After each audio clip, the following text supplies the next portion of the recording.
You talk about that our loved ones can sometimes look through portals in heaven. I can't remember if you called it something other than a portal, but where they're able to look down and see things like weddings and births and special things. But my question is, and you can add anything to that. The question that someone wrote to me is, they said, since that can happen and they can see the good, can I guess this woman want to know, can I say to my loved one, my mom, for instance, I love you so much, mom, I'll see you soon? Or is that, or is there, no, That you is can't do it? perfectly acceptable to do that. People do it anyway. People, if you're buried traditionally, like in a cemetery or something, I can't tell you the number of people that I've talked to that have gone. And some people actually made benches next to where they were buried, knowing their loved ones would want to come. It's not, you're not worshiping them, okay? It's not like the Day of the Dead where everybody's, you're not bringing food for them to eat. You're not piling treasures up. You missed that person and loved them. You had a soul tie with that person.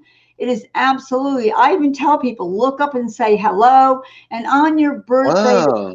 especially on your birthday, they will be, and they call these places the portal. And in my book one, you can see one of those probably online at one of my websites, revealingheaven.com or Yes. chat.com. You probably can see one of those places that I was actually in, where people come in this beautiful, beautiful building and they walk up a stairway and look over that balcony. They can see you right where you are, like as close as your ceiling. Like there's a portal right now open over me. And sometimes every now and then I'll see my dad up there or someone else I know up there. I don't worship them either, but I will just usually throughout the day, or when my dad had a special day here, said, Dad, I just want you to know I love you. And Wow.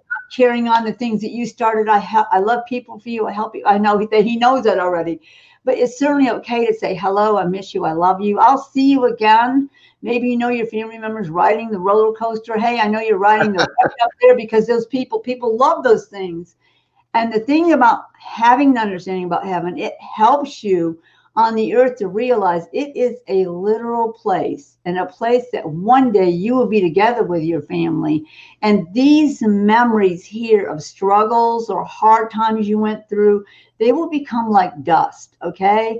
And because you'll be living in eternity at that time. Your family members don't want you to remember, let's say they were really sick or in bad shape. They don't want you to think about that. They want you to remember the Right. times, the happy times. And by the way, they're whole right now.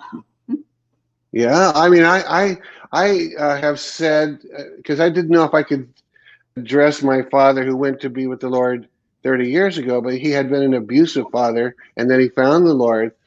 But I have said to the Lord, would you be willing to go and tell my father I forgive him? But I'm hearing you say, I probably could say, Dad, I forgive you. Yes, absolutely. You can say that. You can say, Dad, I forgive you. I'm so excited you're there with Jesus. I'm so blessed that we'll be in eternity together. And Wow. because let me tell you, your family members in heaven are saying, Hey, Jesus, can you give a gift? See, they're doing that. I will even say, I mean, I have a couple of my siblings that passed on to heaven. I'll say, Jesus, why don't you go give my brother a gift? Tell him I love him and to give him a gift for me. Wow. And Jesus will do that. But see, they do that in heaven, and they'll go to Jesus. And they'll go, Jesus, I know that my sister needs a new car and hers is falling apart. Would you please make sure she gets a really good car? And then you end up by getting one. You're not even sure why it happened. It's probably your family member asking Jesus.